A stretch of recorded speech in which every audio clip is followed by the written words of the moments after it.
Aksyon Radio! Aksyon Radio!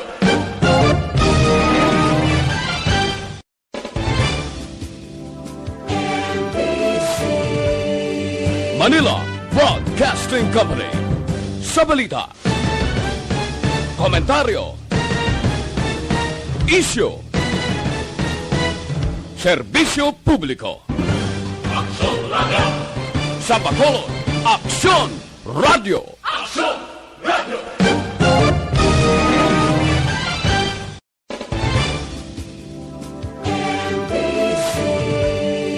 Manila Broadcasting Company.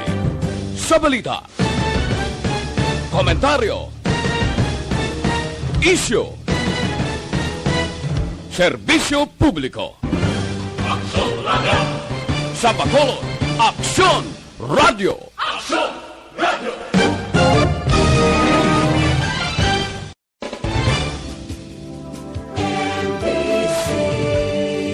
Manila Broadcasting Company. Radio Philippine Standard Time, las 6:34. This time check is brought to you by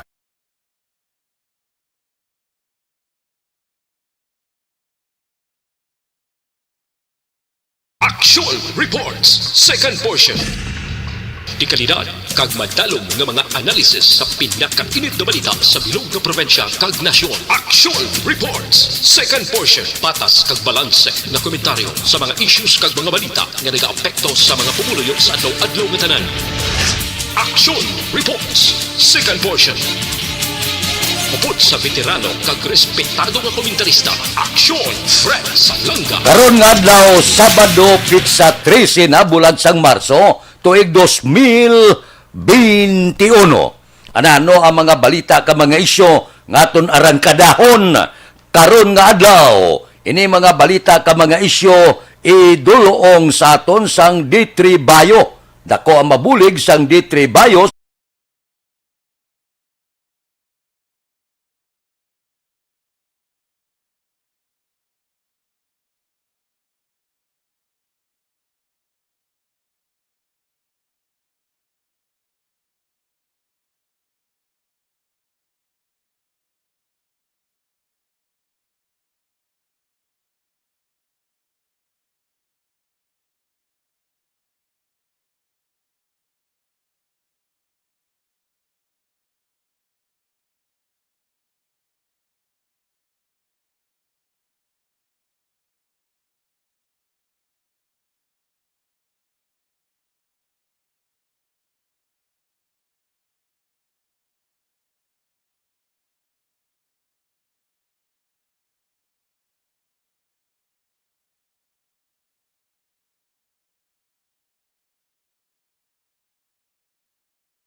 Aksyon Radio Philippine Standard Time, las 6:36, nakibot kagabi. Ang taga-syudad sa Bacolod, temprano pa, pasado alas 6, isa naman ang linutang dira sa may northbound terminal sa Barangay Bata.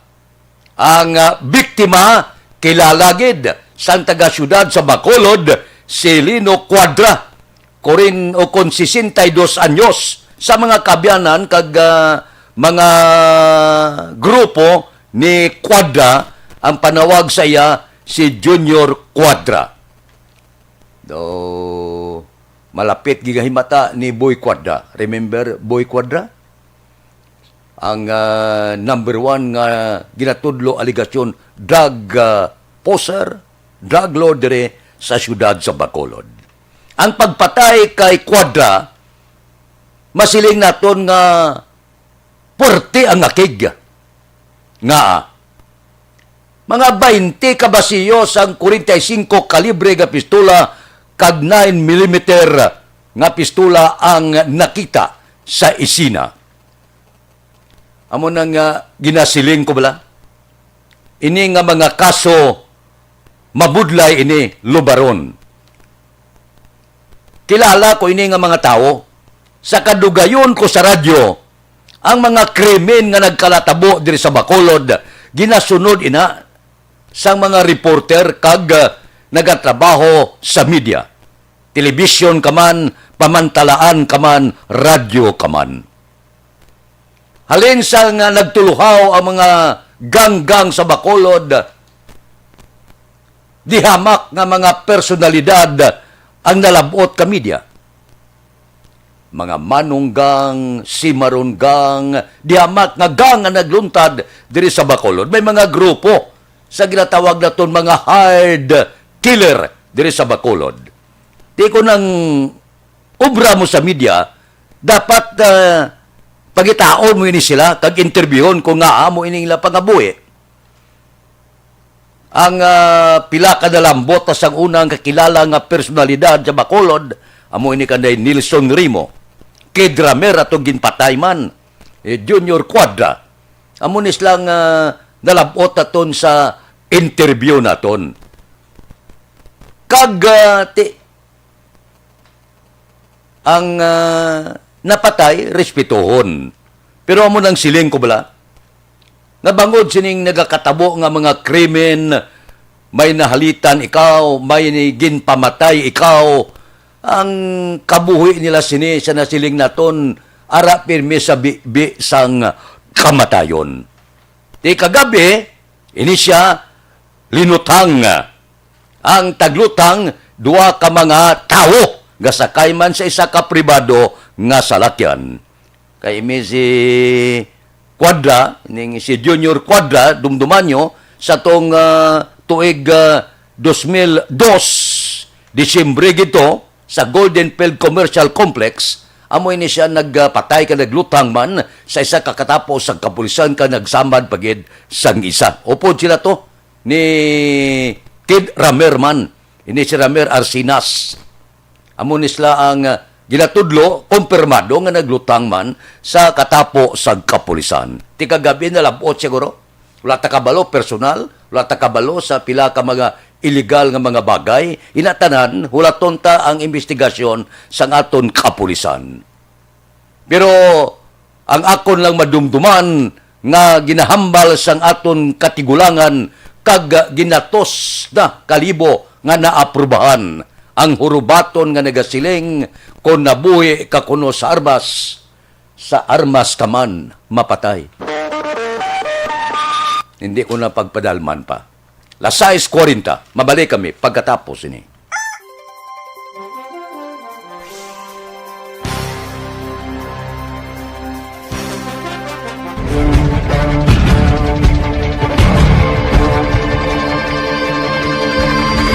Welcome to the biggest gathering of radio stars in Negros Occidental. This is the biggest and most coveted recognition for people and voices behind the microphone in the island. Liwat nga nagbaton sang pagpasidungog ang mga katapo kag programa sang Aksyon Radyo Bacolod sa ginpatigayon nga tingog kag Handurawan Awards 2021. Ladies and gentlemen, our icon of radio in Negros Occidental this year goes to Fred Salanga of DYEZ Aksyon Radio. Ginkilala bilang icon of radio in Negros Occidental, si Aksyon Fred Salanga. Anchorman of the Year, si Aksyon Boy Duran. Ladies and gentlemen, for Anchorman of the Year, and the winner is Renato Boy Duran of DYEZ Aksyon Radio. Reporter of the Year, si Aksyon Eric Magbanwa. For Best Reporter of the Year, and the winner is Eric Magbanwa of Aksyon Radio Bacolod. Special Awards for Broadcast Engineering, si Aksyon Henry Espolgar. Our Tingog Kaghandurawan Awards Special Awards for Broadcast Engineering. And the winner is Henry Espolgar, DYEZ Aksyon Radio Bacolod. Best Entertainment Program for AM, ang harana sa DYEZ Aksyon Radio Bacolod. The nominees for Best Entertainment Program for AM, Ronda Extra, Tingog Mo, Tukibun Ko, and Harana. And the winner is Harana by Aksyon Radio Bacolod. Aksyon Radio Bacolod, number 1! Madamo nga salamat mga ka-aksyon sa padayon nga pagsalig sa matugtuod nga numero 1 nga istasyon. DYEZ Aksyon Radio Bacolod. Aksyon Radio Bacolod, number 1!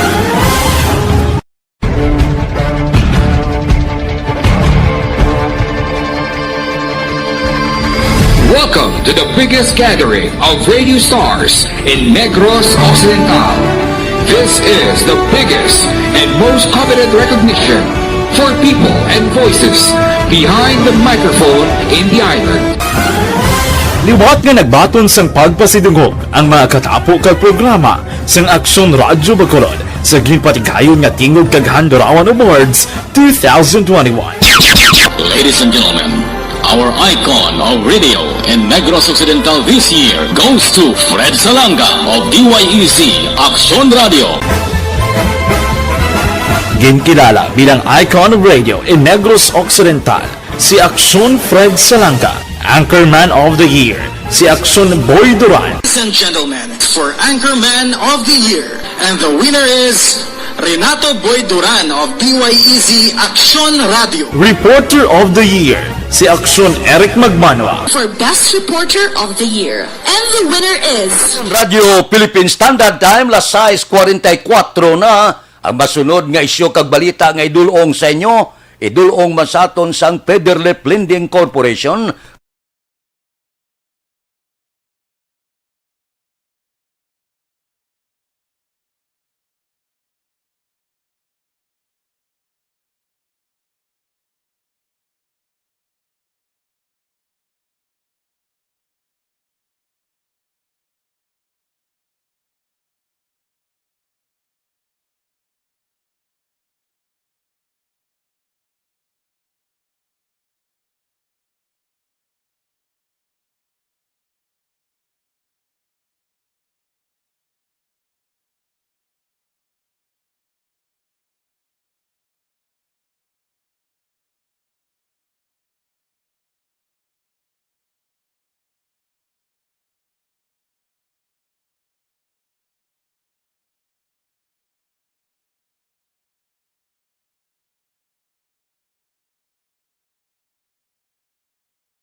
Aksyon Radio Philippine Standard Time, las 6:46.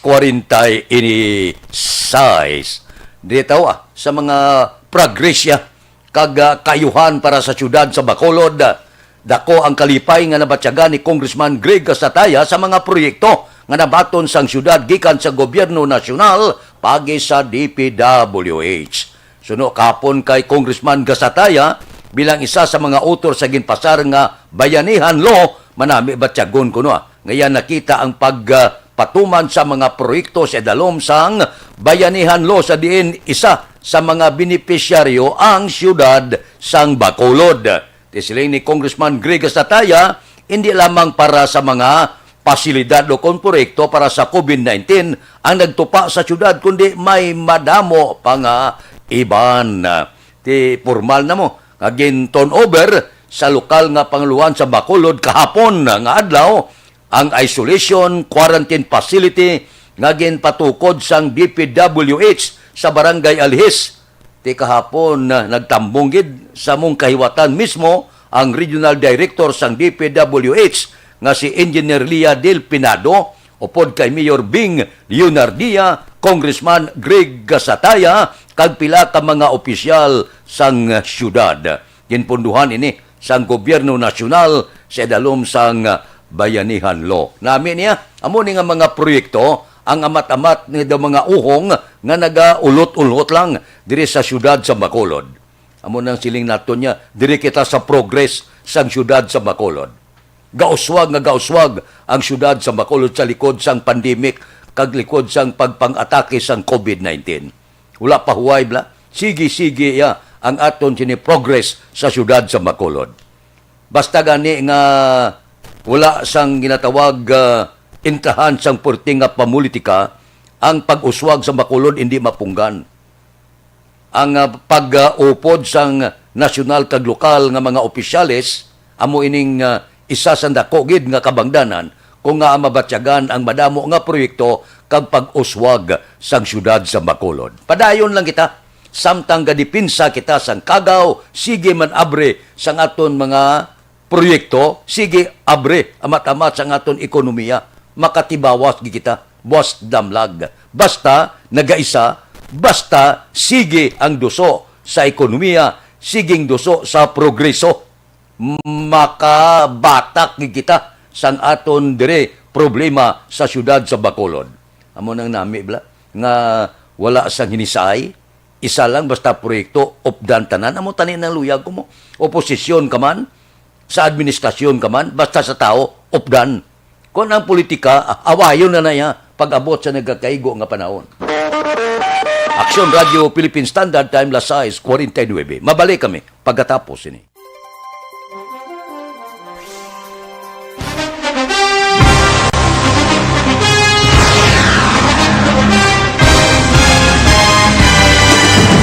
Mga balita nga una nabatian, mga impormasyon nga nakaapekto sa pagpangabuhi sang tanan, drama nga nagahatag kabuhi sa istorya sang paglaom, paghigugma kag pagpasimpalan, serbisyo nga makatalandog balatyagon kag nagbunga sang pagsanyon, istasyon sang tanan sa sulod na sang 51 ka tuig, istasyon nga hindi kamupag kalipatan. Pito ka mga kongresista, isa ka gobernador ang araw sa nagkulist sa pedaya pamangkot to nagligad para pamaninga ning nawawagay sa ngalan wala to naman nga maglapit na lang ang eleksyon pagwa. Sakit lang kung kays nga katapos ang media nga mag-report lang sa senaryo kabisan mahatagan kamo tsansa nga makapalayag sa inyo hibubunot batok sa pulis. Jaya kontra wala niya tsansa mo, nagpasarhag na ang kamara, wala ang ila counterpart sa Senado, nagpabungol-bungol. Kamuda daw pinagusto lang sa kamara, insulto sa Senado. Una sa balita, una sa aksyon, Sabato, Aksyon Radio.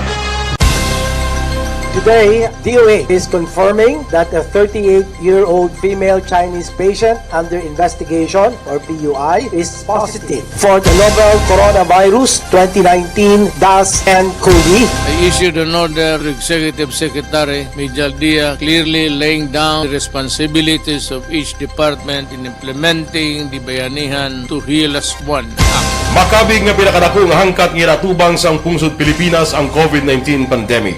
Tanan nga sektor ang apektado. Tanan nga kinahanglan sa pagtamod kag nagakaigo nga pagserbisyo.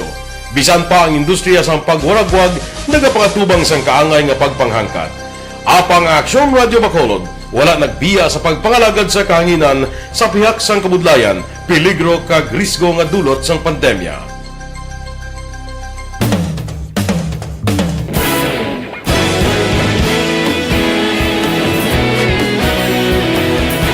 Sa sunod na sang 51 katuig, nasaksihan ang dedikasyon sa Aksyon Radio Bacolod sa pagdulong sa mga balita kag impormasyon para sa interes sang mga pumuluyo. Pila na ka henerasyon ang nag-agi, komitido sa gihapon ang Aksyon Radio Bacolod nga mag-alagad sa kahanginan nga tampad, wala sang ginadampigan kag ginahalungan ang kamatuuran. Sa tunga sang mainit nga away sa politika, ang istasyon nagapabilin na nga patas sa pagtalakay sa mga isyu kag problema. Bilang tagbantay sa kamatuuran, ginatagan sa importansya ang tawhanon nga kinamatarong kag nagakaigo nga proseso agud mawaragwag sang husto ang balita kag malikawan ang paglaptas ang salak nga impormasyon. Sa pagluntad sang kalamidad, gindulong sa inyo ang sitwasyon sa palibot kag padayon nga nagahatag sang pahanundom agud maluwas ang kaugalingon, ang pamilya, kalakip na ang tanan nga kaaksyon. Sa tion sang kasubo, nanari-sari nga mga matahom nga drama ang nagalingaw sa inyo. Ang inyo reklamo amon ginpamatian kag ginhatagan sang aksyon. Padayon ang reforma sa serbisyo ang ginahimo sa Aksyon Radio Bacolod agud madulong ang balita sa diin ka man nga bahin sang kalibutan. Ang Aksyon Radio Bacolod nagapanguna sa kadamuon sang online engagement sa isla sang Negros. Ang Facebook followers sa istasyon ang nagdangat na sa masobra tunga sa milyon. Aksyon Radio Philippine Standard Time las 6:52. Ang masunod nga balita kag isyu idulong sa aton sang Santon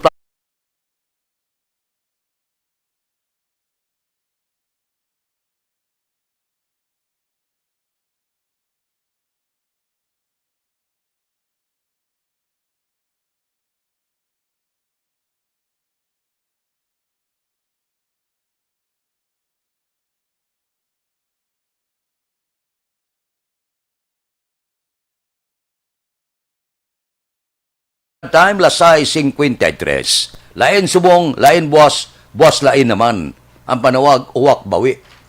Ano naman ang resulta kahapon, porting isyo? Ang paghutik-hutik ni Senador Bungo kay Presidente Rodrigo Duterte nga luyag ko magpapili presidente. Hinali lang may pagbulubaylo naman. Sila nga madalagan ako presidente kon magdalagan si Presidente Rodrigo Duterte, Vice Presidente. Gulpi naglain naman siling ni Presidente Rodrigo Duterte, lahog ko lang nga luyag magpapili si Senador Bungo sa pagka-presidente. Sabat naman ng senador niya, count me out sa tuig 2022. Ba, doon tulinaw. Amo na blang kabudlay gid. Kabudlay akong presidente magbuhi sa tinagaya, balita niya sa bilog nga pungsod Pilipinas, dangat na sa bilog nga kalibutan. Ting malain sini kung kisado, pila kadlaw, hindi na kitang patihan sini. Ihambal ta subong, islan ta buwas. Ihambal ta buwas, islan ta sung adlaw. Ay ano ini? Ang nagakatabo, hinumuon nyo kutaw-kutaw iya. Ang politika sa pungsod Pilipinas. Daw kabudlay, no? Daw hindi amo. Samtang gahilapit ang eleksyon, daw hindi maintindihan ang mga isyo. Deporte ini. Amo na siling ko nagligad gani ang mga sinima na to, dumdum ka mo. Si Bungo niya, adlaw-adlaw, aras sa newspaper mo. Tiyan ang buot silingon, may gana. Galing siguro, may nakahutik naman, yabaw katimprano pa, basi masunog ka. Amo na bala? Pating si Manny Pacquiao gani, senador, ining nagagad naman padaso-daso nga magkampanya, ya. Nga padlaganon, Vice Presidente, si Presidente Rodrigo Duterte, nangaking si Manny Pacquiao, presidente nga sa PDP laban, ano nga, wala niya sang basbas ang aton partido, gagad ka mo yalibot. Pwerte na ang eleksyon. Pila kadlaw, mabinulagay na sila patas mo. Mga muning plastada. Damo na kalatabo niya. Nga subong upod siya sa kapartido, buwas, kontrahanay, kay masaylo sa piyak. Kaya hindi kumporme sa pagbinatasan sang ila sini mga membro. Pwerteng politika. Tiyari na. Gabulubaylo, lain subong, lain buwas, dason nga adlaw, lain naman. Di ano ni aton nga, daw nahimo kutaw-kutaw ini ang pamulitika dire sa pungsod Pilipinas. Hindi lahog-lahog nga taong gambal sini. Presidente sa pungsod Pilipinas. Di galing bawion man na sa mga kalyado ya, spokesman niya. Hindi. Amo ginayang atong presidente, palalahog man na siya. Palalahog kada. Aksyon Radio Philippine Standard Time, lasay 56. Mabalik kami pagkatapos ini.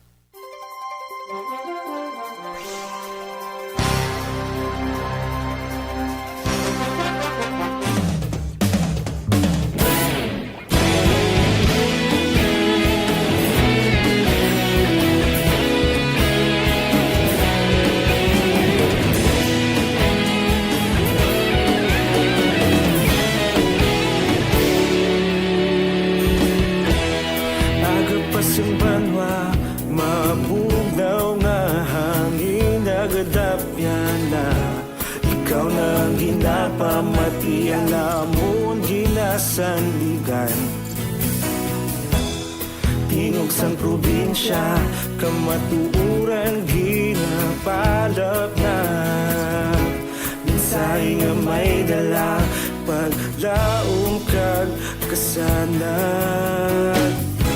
Tinuig na nagligan, ikaw gihapon ang ako nga istasyon. Sa pagbudlak sang adlaw, sa pagtuhaw sang biton. Mga balita nga dala inspirasyon. Aksyon radyo, bakolod man sa gihapon. Padayon aksyon radyo, bakolod saludo sa imo. Padayon aksyon radyo, salamat isa pagserbisyo. Patas kag balanse, matuod nga mensahe, wala sang hinagang piligan.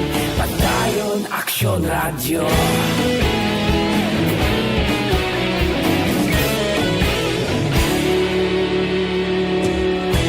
Pagkulunod kag negrosanon, inyong pamatian. Istasyon nga nagapalaplag sang kamatuuran. Magbakod nga prinsipyo, reporter. Aksyon Radio Philippine Standard Time, las 6:58 na ang mga balita kag isyo nga aton gindulong sa inyo. Gindulong man sa inyo sa Radio Philippine Standard Time, las 6:59 na, standby na sa aton Aksyon Balita Morning Edition.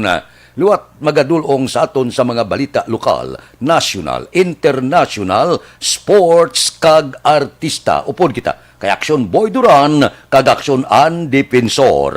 Aksyon Fred Salanga, una sa balita, una sa aksyon, sa Bacolod, Aksyon Radio.